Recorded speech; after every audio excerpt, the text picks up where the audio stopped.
Greetings, dear listeners.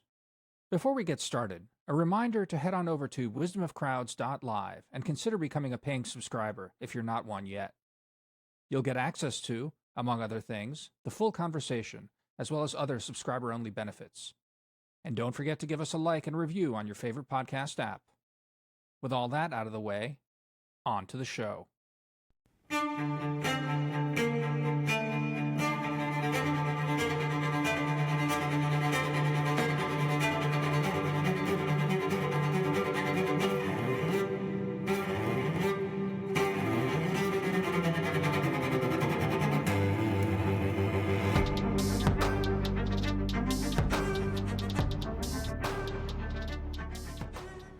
Yeah, I'm hungry, Hungry for and content.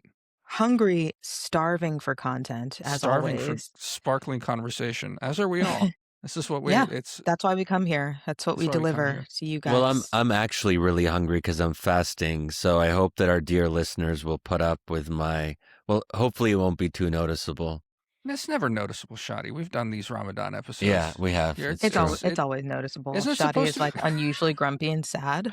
No. Is Um, it? But hold on. Isn't the whole point of these fasting rituals that gives you clarity? So you're gonna be extra cutting and sharp, Shadi. Oh, wow. I Isn't like that that right? way of looking at it. Good point. Especially Yeah. on these social issues. You know, I was telling Shadi yesterday, I think I said this on the chat, Demir, that Lent for Christians started yesterday too, as well as Ramadan. And we Yeah. if only the Jews had gotten it together in time to lock in, Yeah, then we we could would have have had a it full full Abrahamic Abrahamic. takeover. Yeah, Right. You exactly. could get into a whole big thing about Christ being a Jew and reformed and failed reforms. So I mean, it's a touchy issue you're getting into there, Christine. If the Jews had only gotten it together, i.e., became Christian, I know what you're saying. But anyway. That's not what I'm saying. There are 3 branches, and we Uh-huh. respect all of them. Yes. Very modern. Anyway, I guess I'm here to just be a gadfly. I feel like you guys wanted to talk about the many challenges, the sort of like data sets around couple formation, dating, children, how that all ties to the modern world and our whole sort of moment. I have all sorts of meta big thoughts, but I'm just going to follow along here and sort of, I don't know, jump in when appropriate. But I mean, I guess Shadi, let me ask you to just sort of start us off here. What most worries you about like the sort of state of our societies right now? Is it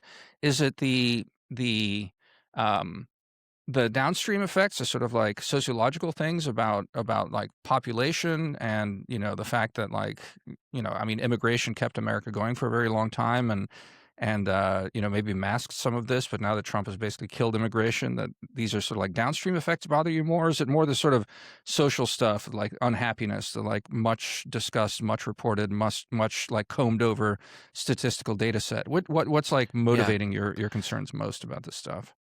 Well, I think there's been a kind of moral panic the last few weeks. There's been a lot of new data that's been coming out and a couple new articles that lay out just how dire the situation is for young adults in America and how they're dating, or to be more precise, not dating, not having sex, not getting married, not having kids.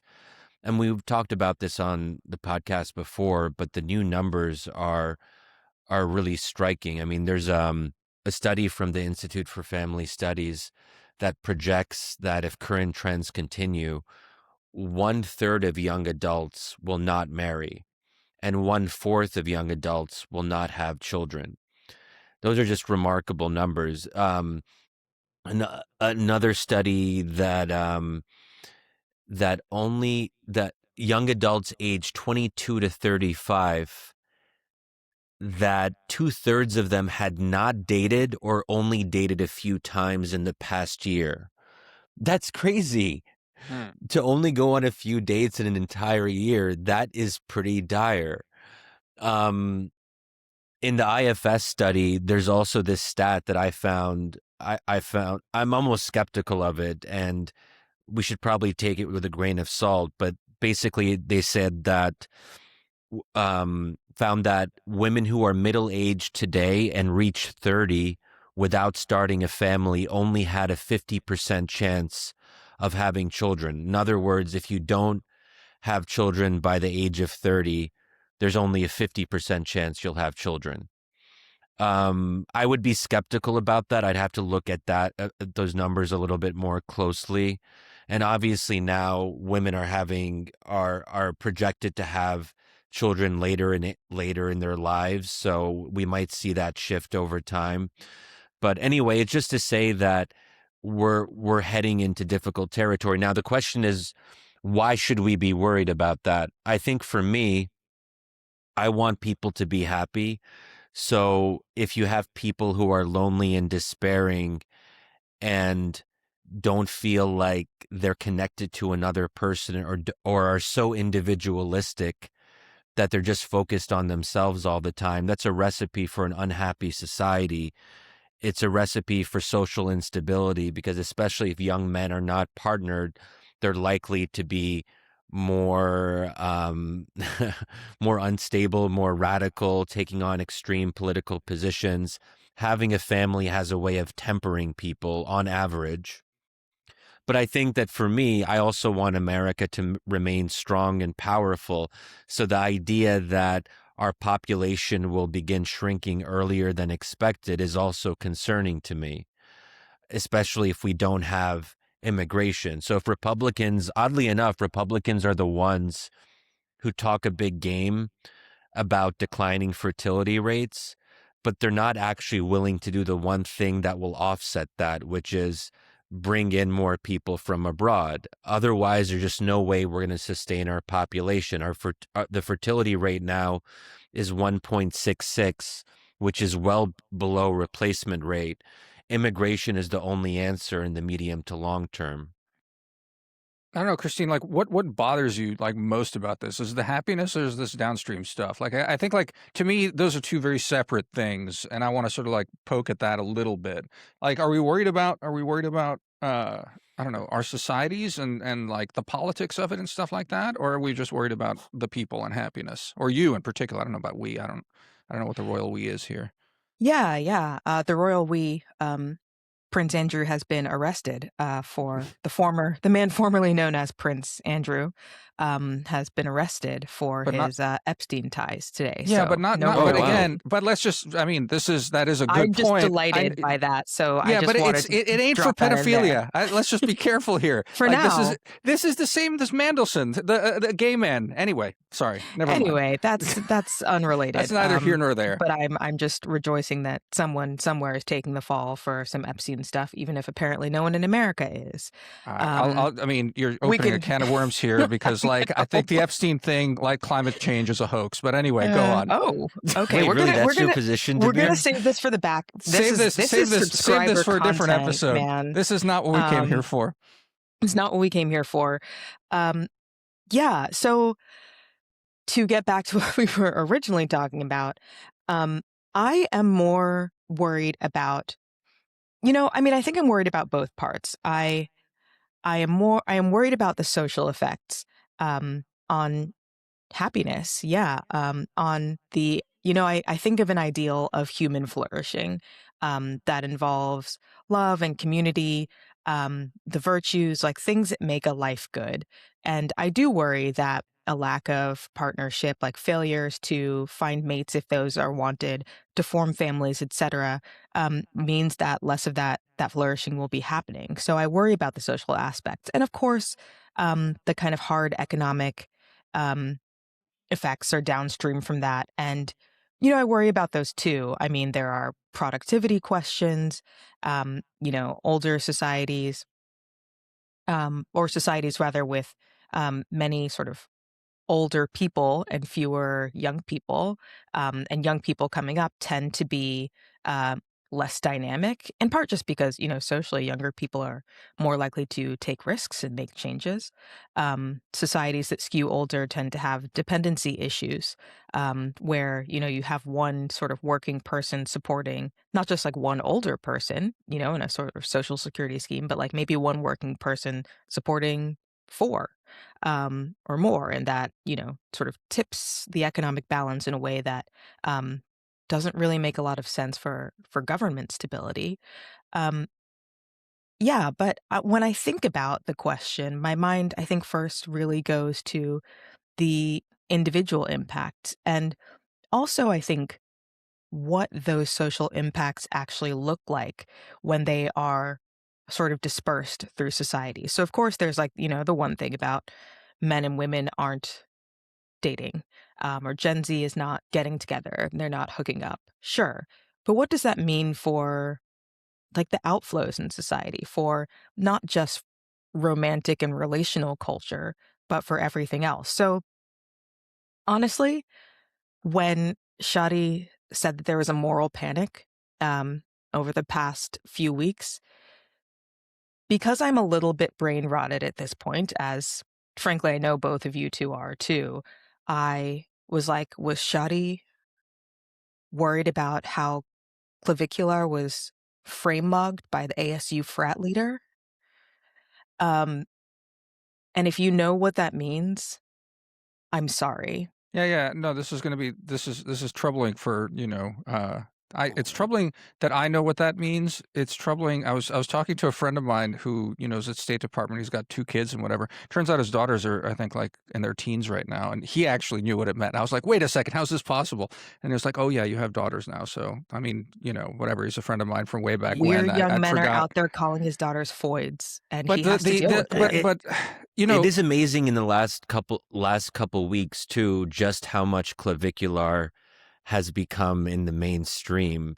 And I just see him discussed everywhere. So yeah, we should probably discuss just explain briefly that, because who not he everyone is. knows. Just Christine, go ahead. Just like explain what the hell you just said there, because it's very Yes. dense.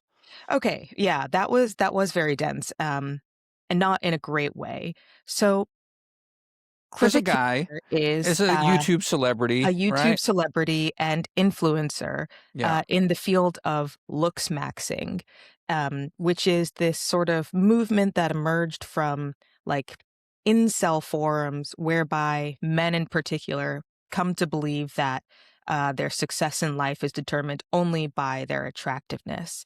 It's an Attractiveness offshoot of according all that to manosphere stuff, right? manosphere Like stuff. basically, yeah. Yeah, Basically they're online self-improvement for men gone like crazy off the cliff is what we're gone talking about. absolutely nuts. Yeah. So this guy has become famous in his pursuit of looks maxing. He says he started injecting testosterone at the age of 14.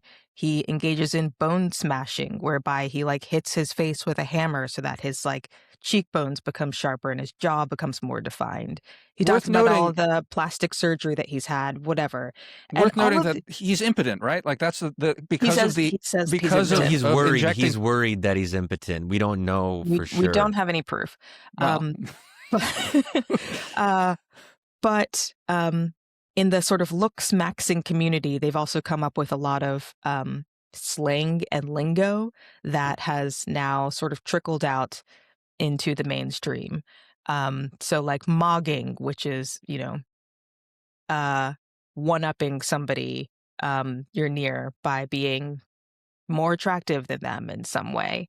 Um, and what's mogging stand for again? It's I remember it's this. Come on, alpha old male of people. the group. Yeah, male of the group. That's right. That's Yeah. right. Mog. That's right. Mog. Yeah. Yeah. Thank you. You're We're welcome. educating. This is You're welcome. this is an educational podcast for our listeners who are maybe I not actually quite know as that plugged in. myself. The stuff that Yeah. unfortunately I'm kind of still deep in the manosphere.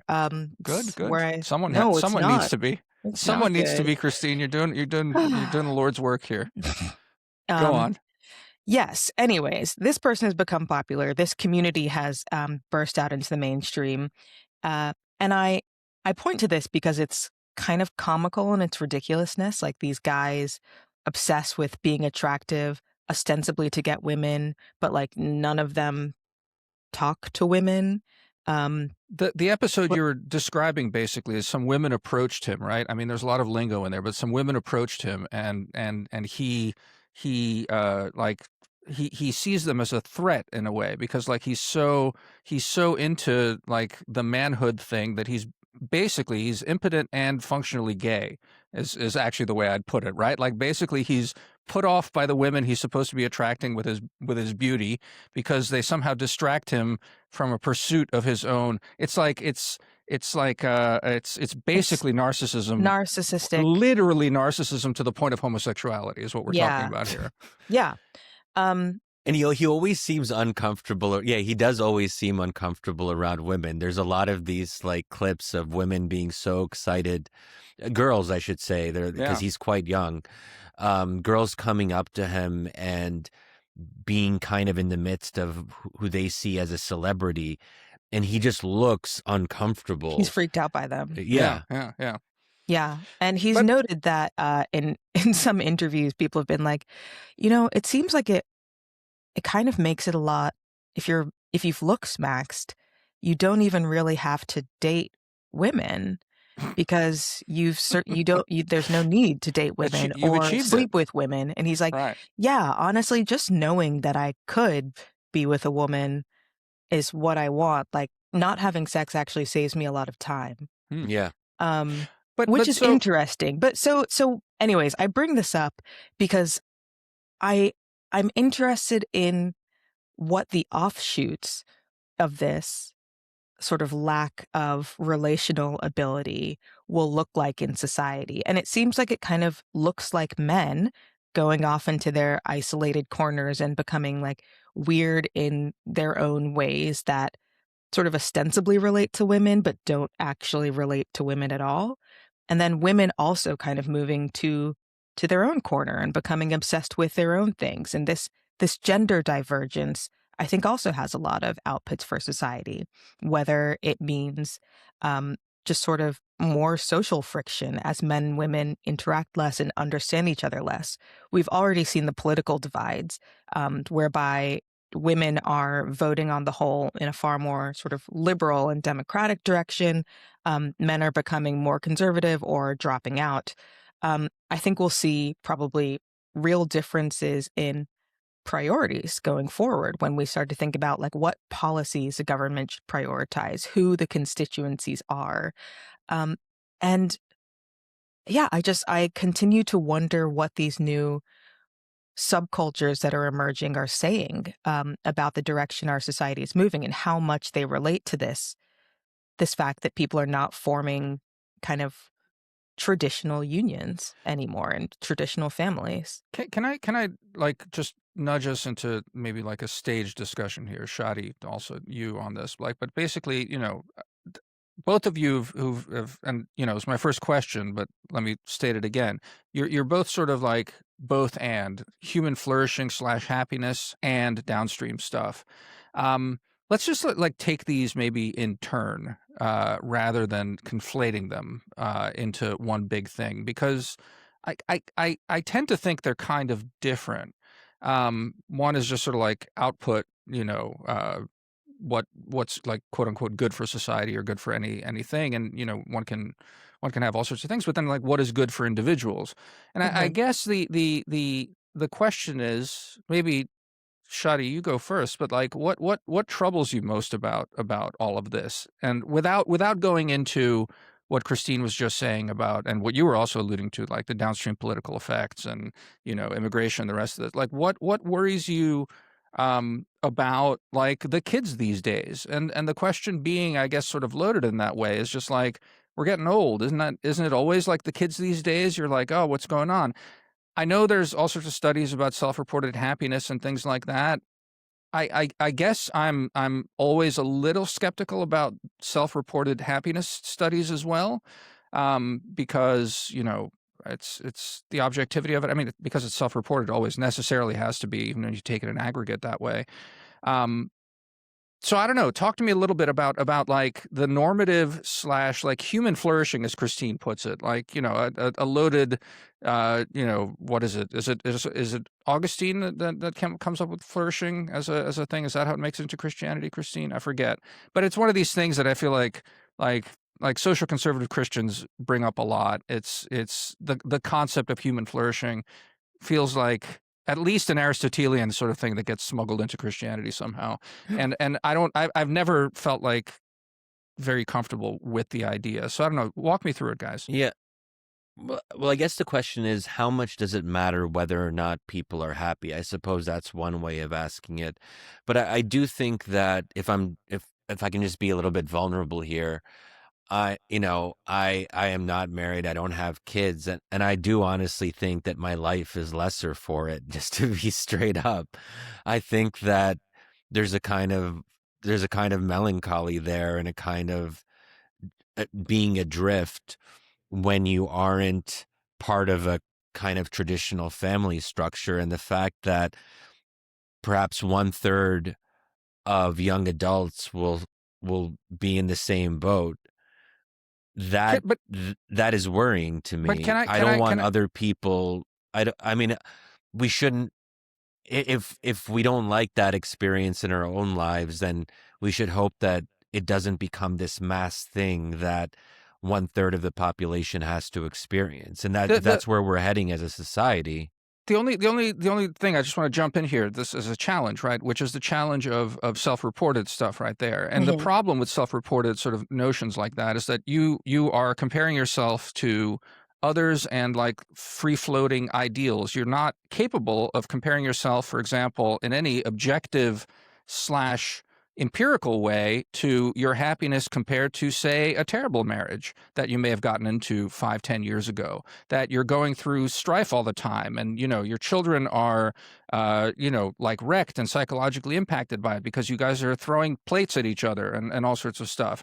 Like, again, I'm not saying that. It's just that like when you put it like, oh, I'm not married and marriage is the ideal and I'd be happier married, that flattens a lot is all I'm saying, and it's very Yeah, difficult to Yeah, I think we can stipulate, right, that it is probably better to um, be single than to be in an abusive marriage. Mhm. For example, I think we can stipulate that, like, self-reported happiness kind of fluctuates and it's dependent, and some of it's dependent on temperament, some of it is dependent on other things. Um, but to go back to kind of your sort of original question and framing here, what do we mean by this concept of human flourishing? So you're right. I think maybe the originating term was Aristotle's eudaimonia, Yeah. which then was adopted by Augustine. And that actually doesn't mean just feeling happy, right? That means sort of living well or like Right. actually thriving. And then Harvard has done, um, and Harvard has this interesting program right now, their own human flourishing program. It's in like quantitative social science or something. And they have 5 domains on which they um, sort of try and quantify this in a way that's like slightly less.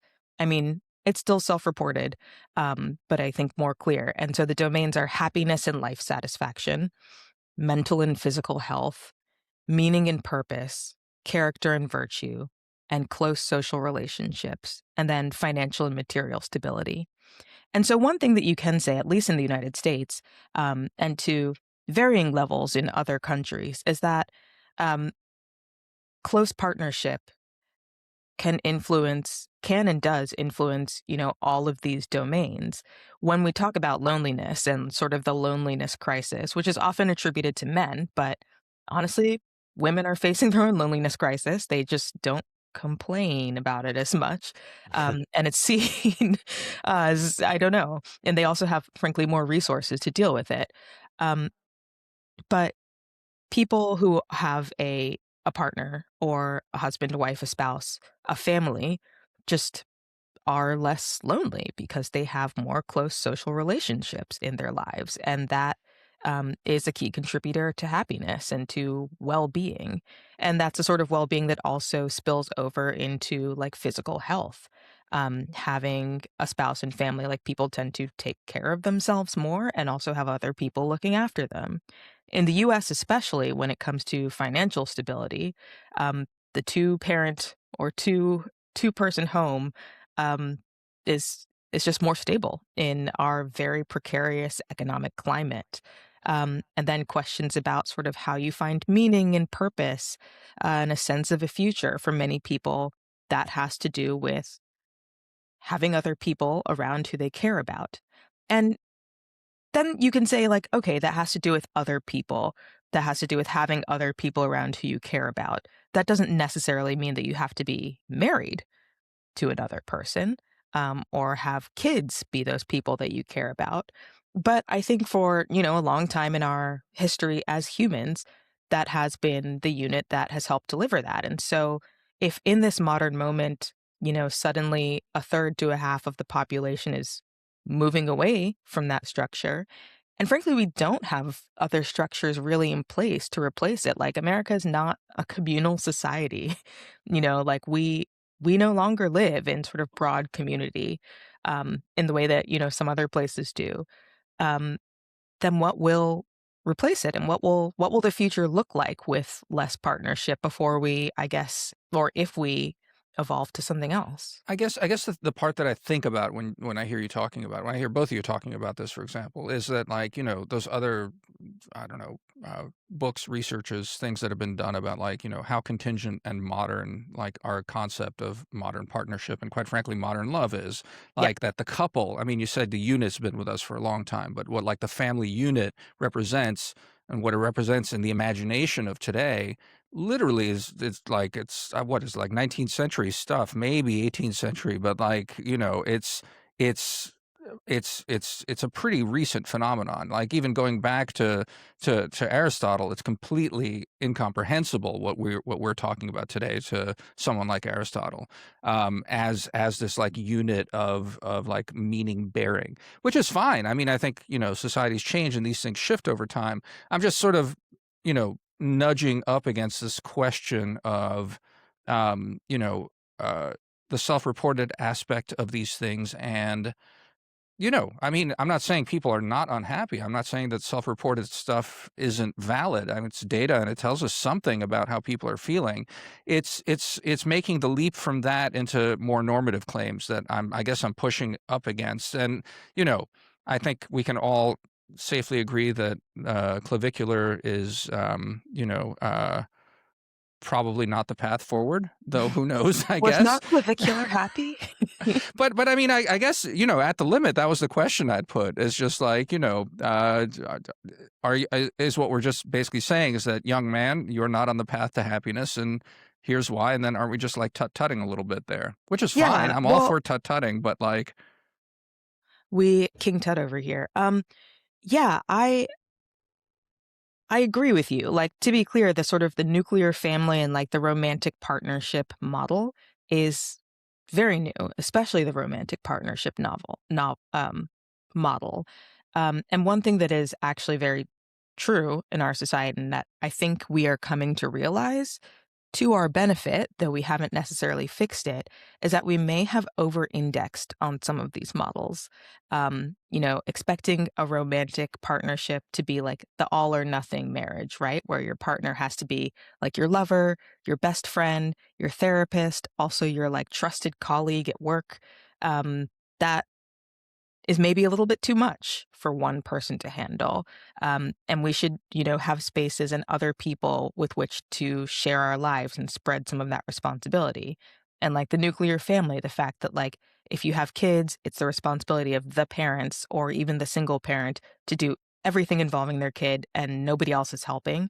Like that's a very fragile structure and has proven to be unhealthy. And so, I think we're coming to understand that, like, oh, community matters. Like the idea of having allo parents, aunts, uncles, a broader network that would help you raise children or support your romantic relationship or just be friends who add something to your life without having those explicit ties is important.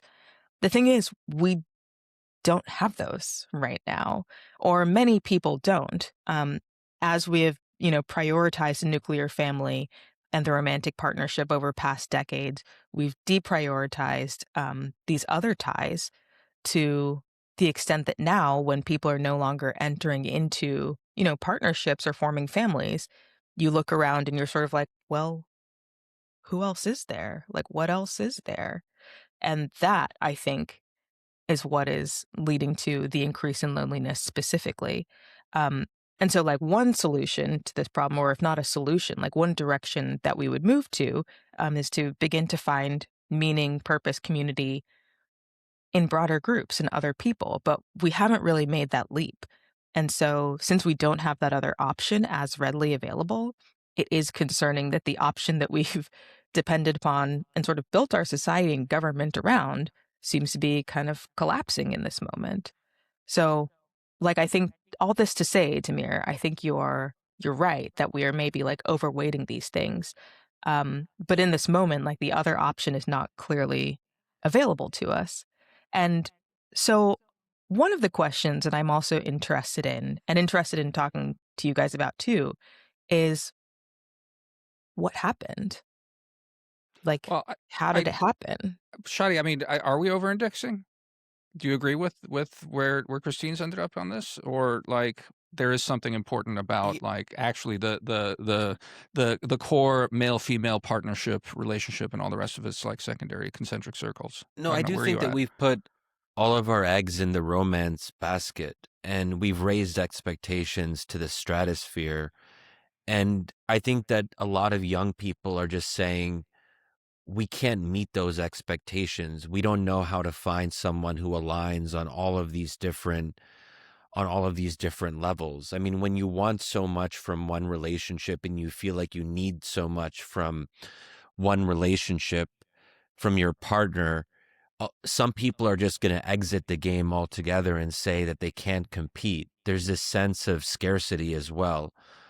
There's an illusion of abundance mixed with a reality of scarcity. That's how I would put it. We have dating apps which make us feel like we can date anyone, anywhere. But the fact of the matter is, most, as we've talked about on this podcast before, a lot of young men aren't really getting matches on dating apps. And then that really hurts their self confidence. And that makes them less likely to approach women in real life. And you have this kind of endless spiraling effect of young men without confidence who don't know how to comport themselves around women.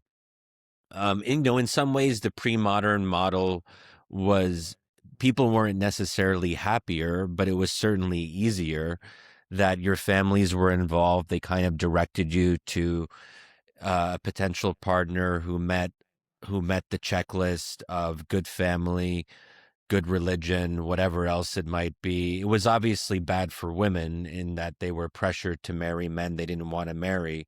Well, men were Um, pressured to marry for convenience as well, and yeah, true. we are just talking about like elites here. Like it's not like the peasantry was doing arranged marriages. That was much more rough, I think. Like the strategic marriage stuff was pretty rarefied, I think, right? Yeah. Yeah, that's right. That's right. And I do want to just say that the numbers on the self-reported happiness, I'll just give you one example because I think oftentimes there's this perception that married people with children are are less happy because they're so overworked and so they're overwhelmed by childcare. And I think there's been this sense that to be happy means to be single and free and when you're in your 20s and early 30s. But the numbers from the General Social Survey, this is, yeah, here's one example.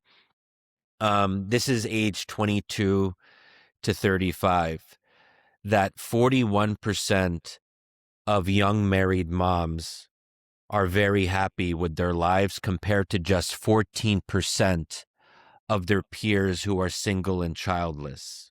That's an almost 3 times effect. You're 3 times more likely to report that you're very happy if you're married and with kids if you're a woman.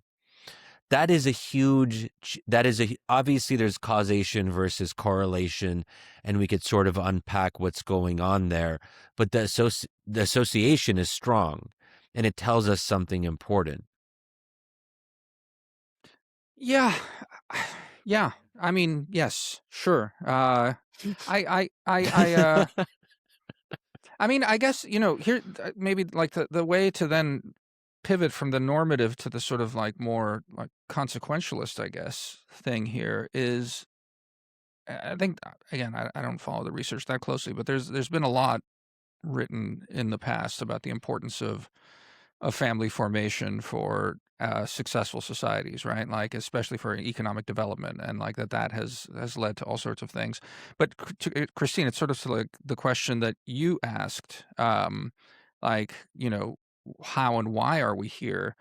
I think to me, that's where the sort of more, less, I don't know, the more empirical stuff becomes really interesting because it seems to be that while strong family structures are important for some level of economic takeoff to take you from, like pre-industrial into like a more successful, um, you know, like to just get into the club of rich countries. As soon as you get there, all of these maladies manifest, and they manifest roundly everywhere. It seems like.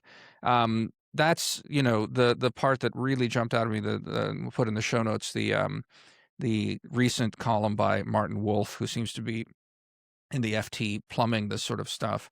And it's just everywhere that individualism rises as prosperity rises. Again, linked very much to education, to women being given the opportunity to work, the independence of that. Of what that affords, I think changes attitudes among individuals. Again, what you were referring to, Shadi, about like self fulfillment and things like that. It like at least it comes into tension with some of these more traditional supposed obvious goods and social goods. And I mean, one way to look at it, I guess, is that like modernity just like foists these things on us, and we're less happy, and maybe it's eating away at our society. What you were gesturing at, Shadi, at the beginning, that and you too, Christine, like the like downstream effects for politics, for democracies, economic things like our populations are shrinking, the demands on intergenerational stuff and things like that. But what jumped out at me again, like what Martin Wolf bravely tried to do in that column, is be like, well, maybe that's all kind of, at least on the economics side, it's copable with, if not like solved yet as a problem. I mean, there's some amount of hand waving there about like, the productivity gains that may come from AI or whatever. But Uh, he does make the point though that like, you just look at the last 100 years, the extent to which that like people are working less in a lifetime than they did back then, largely because of productivity gains and things like that. And so far as productivity is going up, a lot of these things get like smoothed out, like these questions about whether it's sustainable to have fewer people, whether there's some sort of like equilibrium that's like an emergent equilibrium, is that we have fewer kids and the modern societies are able to sort of make to bridge the gap. And I was telling Shadi before you logged in, Christine, it's like a freaking horrifying video that was circulating this week, and we'll put it in show notes. It's Great. these Chinese robots like doing this kung fu thing. Did you see that? No. I don't know. Like it's been sort of like remarked that like the Chinese are ahead on the robotics thing, even as if we have an edge on AI and things like that. And it was like a long-standing joke, like quip, that the Japanese were like working on robots as companions for the elderly and things like that. But man, watch that clip. I mean, obviously it's military what they're really showing off there because they're doing like dances and kung fu stuff. But these are like straight up humanoid robots that are able to do acrobatics like you wouldn't believe. And it like the one question of just like basically physical labor and just productivity and like just like making and doing things that like basically factory machines, for example, these like large bulky non-humanoid robots that are very task dependent. If we're headed to a world where you're able to have humanoids that are adaptable and able to do multiple tasks at one thing, like a lot of these downstream economic concerns do get smoothed away, or at least plausibly seem to get smoothed away. It doesn't solve democracy, doesn't solve politics, doesn't solve a lot of these other things. But I guess my prod to you then is just like, I guess to turn the question back to you, Christine, is like, what is happening? Why is it that seems to be like a universal thing among successful societies? That basically this is the product of winning, to no other way to Mm. put it. Yeah. I don't know. What do you guys think? Yeah, that's the product of success in a certain Right. terminology. Yeah, I mean, I think hearing you describe these humanoid robots and your excitement Oh, horror. No, or horror. I told Shadi, like, I didn't sleep the night after I saw that. Like, people are like, "Oh, I'm scared AI is coming for my job. I'm scared these things are coming for my Chinese life." robot is Like going to Chinese tuck me in at robots night. coming to slit my throat. Never mind that. But go on. Yeah, no, I mean, well, like that is I think that's the distinction between like, well, are you worried about the social part or are you worried about the downstream effects? Both and. And I say that I think more about the social questions because, you know, at the end of the day, and I think this is also just like kind of a distinction in how perhaps you and I think about questions generally. Um, like I do care about downstream effects and the economic effects. But it is plausible that they could be smoothed out by robots, by technological advances, by different sort of ways of governmental organization. Um, it's possible that like there might be a lot of old people and we find some way to get robots to take care of them. And so technically they'll be okay. But I continue Yeah. to feel like there's a distinction between like the idea of a society where there are like no children or very few children and a bunch of adults, but it's okay because like the robots are so good that they're doing everything for us is not actually an attractive society to me. Like it Well, might be functional, but so that is not the society that I want to live in. But so I think that's like a great challenge. I mean, to you too, Shadi, right? Like we've all played with these damn bots, right? Like the chat bots and things like that. I'm endlessly fascinated by people who fall in love with these things. I see that there's like I've seen a couple articles lately about there's like restaurants where you can take your chat bot on a date Yeah. or Yeah, New something York. like that. Yeah. It's going on in New York. Like and so again, kind of like with clavicular, I think it's very easy to be like, what a fucking set of freaks. Like, what's going on? But again, maybe that's not fair. Like, people, this is some sort of adaptation strategy.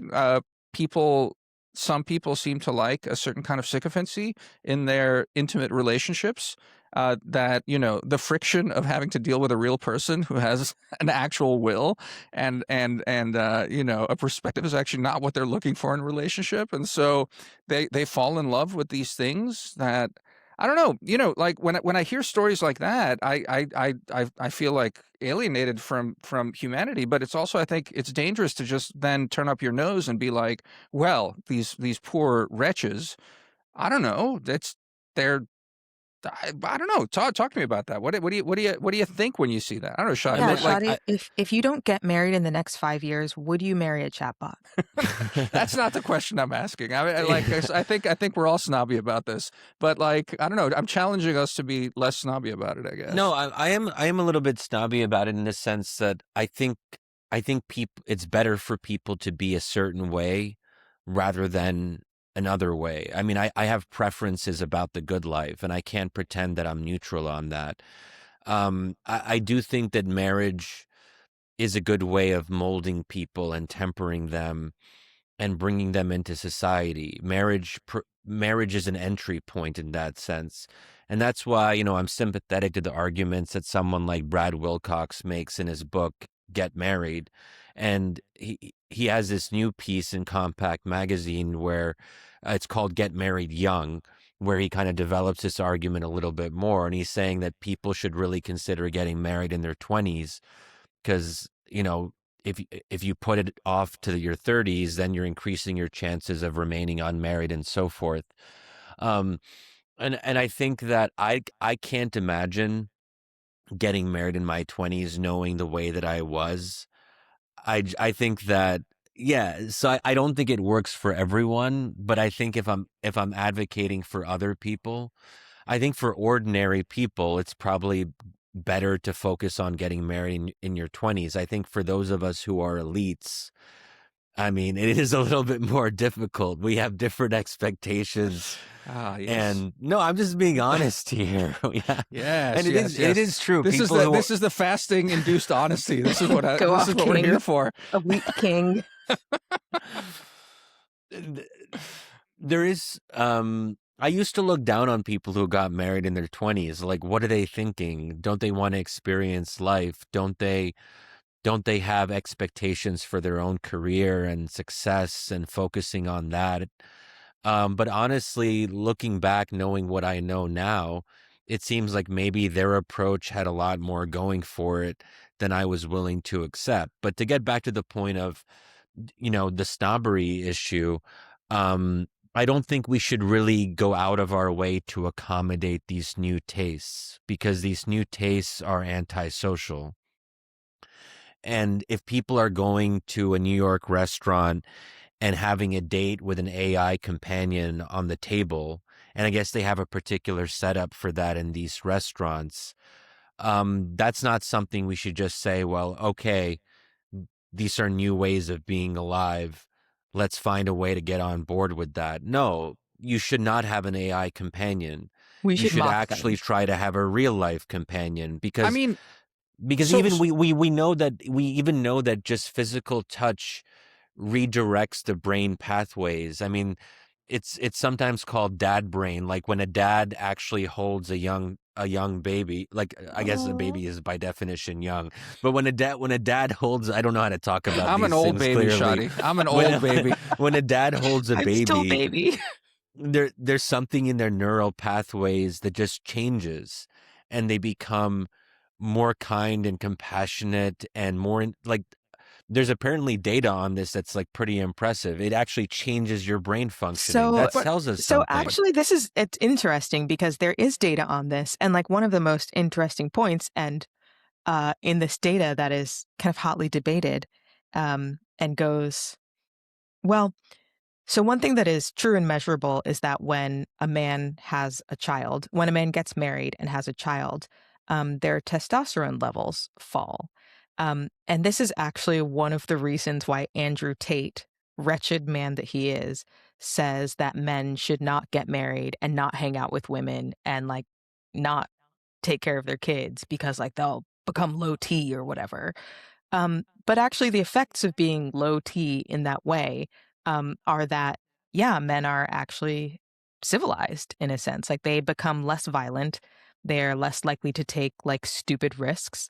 They care more about supporting their families. And so often actually begin to work harder at work and like excel more. And like married men tend to make more over time. So like that, so that's an interesting fact. And like when we talk about, I guess when we're tying sort of the question of marriage and partnership to like human flourishing, I think what Shadi is maybe pointing to here is the idea of like being in partnership with someone as a way of kind of building character and virtue, and like maybe actually starting that at a younger age might be good for you. And I think it probably is. And so I think one of the things that we need to think about, and I am interested in talking about this with you guys too, is what in our modern moment has made that seem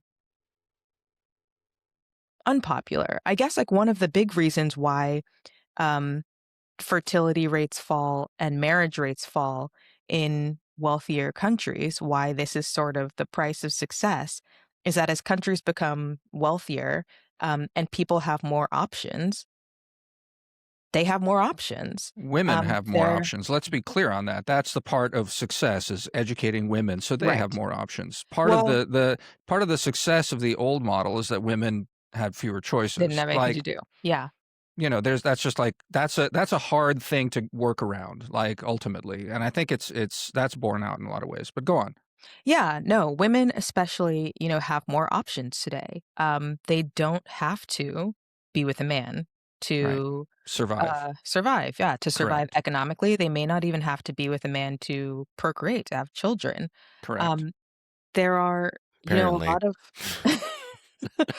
um, I mean, there are a lot of competing incentives or competing sort of plays in the modern world for women, but also for men. And like when you talk about the reasons why, you know, certain generations, our generation, like or at least my generation, millennials and Gen Z feel like they were told that they shouldn't get married until they were later. This idea of like, don't you want to like chase your career? Don't you want to do whatever? It's like now there's whatever to do. Like you could be traveling, you could be excelling in your career in some way. You could be like doing all sorts of things.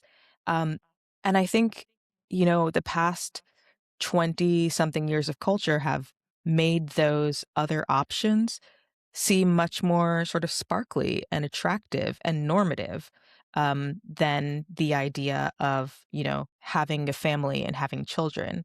We did some focus groups. I've worked with Dan Cox at the American Survey Center here at AEI, um, and we have gone around and done some focus groups on how young people are sort of making decisions and how they think about romance in their lives and all of these things. And one of the fascinating things we found was that we would ask, what did your parents tell you was important in life, like important for you to do as you were growing up in life? Um, and basically everybody around the table, like we did high school, college educated, no college education, men, women, like all these separate groups. And all of them were like, oh, my parents told me that it was really important to get an education and to set myself up for a good career so that I could be economically successful and secure. And like basically everybody heard some version of that. Um, and then it was like, did anyone's parents talk to you about having a family or like having a kids? And maybe in each of the groups, there were probably like four different sets of groups, maybe like one or two people per group acknowledge that their parents had like maybe mentioned that. But for most of these Gen Zers who we were focus grouping, their parents had focused on like, well, the important things in life are to establish yourself, to like find yourself and have adventure, to get economic success. That was the goal. The family part or the partnership part or the community part was never actually mentioned as a goal. And so I think like that different emphasis is novel. But let me complicate just 2 points that both of you brought up. One, young marriage. I think again, you guys study this stuff. I'm like just spitballing from the side. Like there's actually a sweet spot for successful marriages, and it's not like 20, It's and it's not 25, like after 25, yeah. after 25, and just like a quick Google like pushed it even into like 30 in some of the things No, that I no, but just saw. it depends how you measure success. I mean, Well, yes, divorce, younger and this is what couples, yeah, exactly. You're divorce more happens likely to get divorced if you get married in your early 20s. But exactly. And that's so now, understandable. but that gets to the whole different like knock-on questions. And again, like the freedom of women, ultimately. Part of like, a successful marriage is also foreclosing divorce and like not having it be an option. Like that's part of the other part of like, and then it makes the whole question of sort of happiness, uh, you know, again, that's what I was saying to you, Shadi, about like, there's this an ideal of marriage, which like if you don't have it, you're like, oh man, like this is what I want. But like then there's the happy marriage, there's a successful marriage. It's how do you measure success, how do you measure happiness within a marriage, all these sorts of things. I think it's very easy in the way you guys are sort of doing it. It's like you compress a lot, and then like you come up with a tidy story, and it's not clear to me that like, or at least it's not obvious to me that these things are quite as tidy as all that. And then the other part about not to defend Tateism or any of this like manosphere stuff, but this idea that like men being socialized into this sort of stuff as like an obvious goal. I think it's an obvious goal of a certain kind of perhaps advanced um, settled society. But it's not like an obvious good in and of itself. And quite frankly, societies at different phases do not benefit from that. In fact, like you do need risk taking. In fact, like this is how conquest happens. Now you can say conquest itself is like an inherently evil thing. I just say that's nonsense because it's just like it's a fact of reality. So I mean, I guess you can make a normative claim like we should all be sedentary and quiet and content, but at least that's contestable. And it's certainly in different like civilizational moments, these things are good or bad. So again, like this idea that like a man holding a baby is soothed and civilized, it is not obvious to me as just like a transcendent good. I think it's a nice sort of ideal that we can hold up. So again, I'm just like all I'm Yeah, trying to do here is just like push these.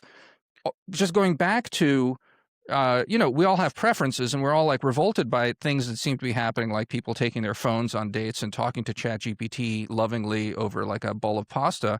But Mm. it's if you that's what I found so interesting about like where Martin Wolf was driving at this from. It's like if you take all of these maladies as the product of where our society is right now, and if like a lot of the downstream like cope stuff may take care of itself, we're looking at the emergence of like a bunch of new norms and new things that are quite frankly disturbing to us graybeards as we contemplate it, and maybe even disturbing to people who are going through it right now, who are trapped between eras, and they remember ideals and norms from before, and they feel like they're missing out on it. But maybe just like new stuff is being like formed here, and the it's not what's the like 2.2 children, it's like 1.5 is just fine, and maybe 0.7 like as we advance further is a perfectly sustainable number of children per capita that can be had for a society to be coherent and persist. And happiness, self-reported happiness measurements will shift and go as like Clavicular becomes a middle-aged man, and like wherever he ends up, and the norms that he's instantiated sort of end up being a different way. I don't mean to be like completely Yeah. relativist here, but I am It just like pushing you guys to own up about like, and to like wrestle with really what is our preferences, our conservatism as older people now, and to just sort of like basically, I don't know, just like wrestle with that. That's just like what's on my mind whenever I see these sorts of these stories and these statistics and these studies is, there's a big baseline of like core preference of how it once was. And I like that. I'm very happy with it. And I don't mean to be some sort of like radical, it's all fine sort of thing, but it is the fact that like the sort of economic thing is like it's such a widespread thing that all these maladies hit all advanced societies more or less like in tandem, makes me wonder whether it's just adaptation rather than like a moral question. I don't know. Well, we may have to adapt. I don't deny that. One point I wanted to make was you're right that some societies might need younger unmarried men for warfare. Yeah. That you need a kind of more uh, and maybe young men who are unmarried are also more innovative. And we've probably seen that with I think some of the great tech leaders. I don't know if they're great, but they certainly accomplished a lot before they got married. In their kind of earlier years in college and post college, that And just they seems to gave be the up. case with a lot of them. And but I worry that instead of having a lot of young men who are vibrant, alive, and innovative and warlike, well, we don't really need the warlike as much in America. Well, I don't think we need that, but obviously some people would differ. But I think that what you're seeing is that energy is being redirected inward into a kind of solitude, where instead of innovating in their parents' basement, they're playing video games in their parents' basement. And that's the part that, so the energy isn't being, the energy doesn't seem to be in the right place. It We are in seems the to be, midst of like a potentially technological revolution as we've innovated our way Kinda. to these like AI things. I don't know. Like I don't Well, feel but like we're it's not suffering from it's not a bunch innovation. of young men in parents' basements who are driving that. A lot of these men are staying home and failing and falling behind. I mean, we've had Richard Reeves on. We know the data on Again, how young men are all just I'm really saying is like we're not struggling. suffering through like a whatchamacallit, a crisis of innovation because people are turning inwards. I think like it doesn't take that many people to drive innovations, even if most people turn inwards and fail. Like yeah. I that's the mean, again. So this gets back to this question of like the good life and Yeah. happiness and all the rest of so it, which is separate from the outputs in a way. okay, yeah. I mean, that's true. I guess a fun stat on that actually is that apparently half of the men in San Francisco reach the age of 40 without getting married. So I Oh guess yeah, I Yeah. saw that stat. yeah, That's incredible, they're and it's just out there in 35% in their New like Stands to York. reason. Makes sense. Presidio apartments, Yeah. innovating and sleeping in sleeping bags or whatever it is that they're doing, sleeping under their desks, as Elon Musk suggested. Yeah. And I mean, in New York, I think the number of men who reach 40 without being married is like over 30%. It's Mm. 35%. Yeah, Yeah. Okay. So I mean, yeah, a lot of men are out that's there a crazy number. Like I can't presumably. even get my head around that. I can.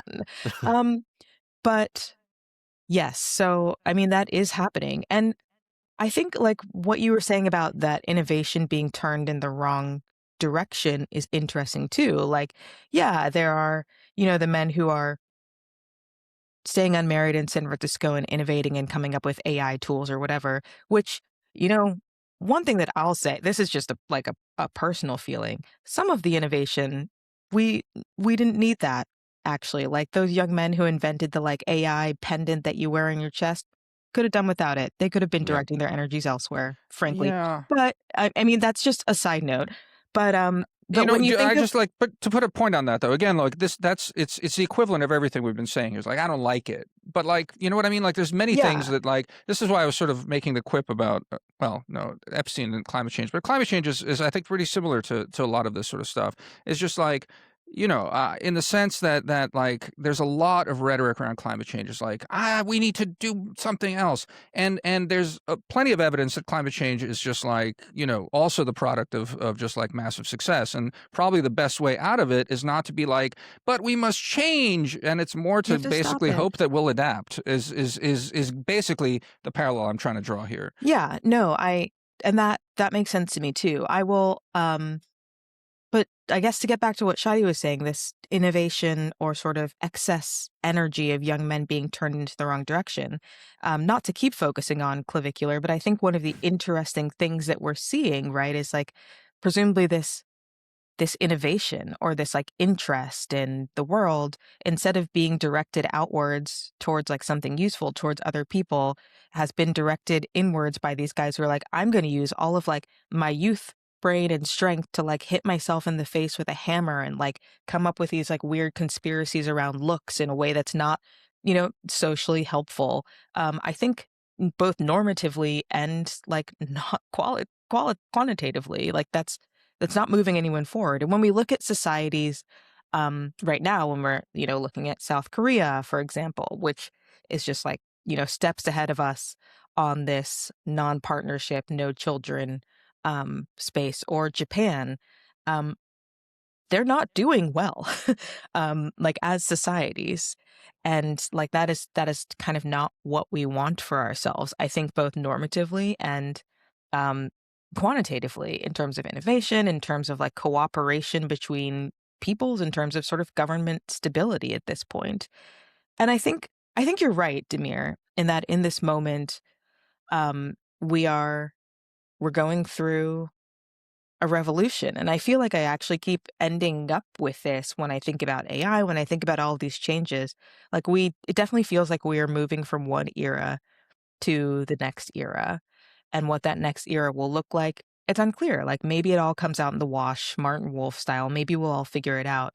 But I still remain very concerned for the people in the middle, the people who are living right now in this change and what their lives will be like and whether they will end up um, living happy, flourishing lives or sort of crushed under the wheels of change. Like I still do care about that. And I think that in this moment, what we're seeing is a lot of self reported loneliness and unhappiness that leads to sort of bad outcomes. And like the other thing that, one has to think about too is are there things that are contributing to this sort of failure to socially launch um, that we have some control over that we could help. I mean, one thing Shadi mentioned, the idea of, well, these guys could be like innovating, but they're playing video games. I think like there is something to the idea, there's more than something to the idea that part of this sort of lack of connection and lack of partnership or even like the inability to find spouses or partners also has to do with sort of the alternatives that are on offer. Like some people, you're right, do find a chat bot like more appealing. They like the sycophancy. They don't have to deal with the friction of another person. Some people are like watching a lot of Netflix, and like that, it's easier to stay in and watch porn than like go out and try and meet someone. So Some people ban porn, would ban rather be chatbots, ban movies, ban read radios. romance. We're Taliban territory, and then you have a good, wholesome society without all these distractions taking us away from the good life. I mean, look, Ramadan I think that's Mubarak. not a bad way. That's not a bad way to end this on like consensus with the Taliban, maybe, guys. I don't know. Uh, you know, you Maybe a know, more constrained society, sure. I well, would in some ways be better, but you don't want to have. But You don't want to go full obviously, Taliban. Never go full you Taliban. don't yeah, want to go full we've Taliban. tried it. It didn't. Yeah. Um, I think the distinction though is like a more constrained society sounds bad to our Americanized modern ears, right? Like it just seems we love freedom, we love being able to be individuals. Constraint just seems and feels bad to us. But I don't know. I'm looking at and I'm talking to these people in younger generations who are like, I want someone to help me find a part. Like I can spend my time playing video games and like scrolling on TikTok and it's amusing or whatever. Like yeah, I can kill time, but actually when I think of what I really want my life to look like and what would really help me, I want love. I want I want an authority community. to help I me, want like something guide me through better. this sort of stuff, right? I mean, matchmakers. The rise of matchmakers is an interesting trend. I think That that's more and more where we're heading, Yeah. which is So not I a bad thing. I my think my we Taliban joke need though. another a No, but podcast on that. Yeah. my Taliban joke is just like meant to though just gesture at like the problem of exactly what we've been going through. All of this is the challenge of what is within our control. What are these and like secular trends? I don't mean secular like non-religious, but just like secular. I like happening Yeah, in the world as a result of everything else. And like what can and can't be done about this. I mean, look, it's I don't want personally for to come out of this as like some sort of counsel of despair. Just like lean back and think of the queen, the king. What's the expression? England. England. Lie back and think of Lie England. back and think of England. Demir? I'm not exactly advocating for that. I guess it's just like uh, it's just like about maybe some amount of humility. It was just like try and be humble as we tackle these things because it's anyway. indeed. All right, guys. Humility. Okay. Yeah. Pleasure as always. Talk Indeed. soon. Bye. Okay. Talk to you guys later. Good luck. Bye bye. Bye.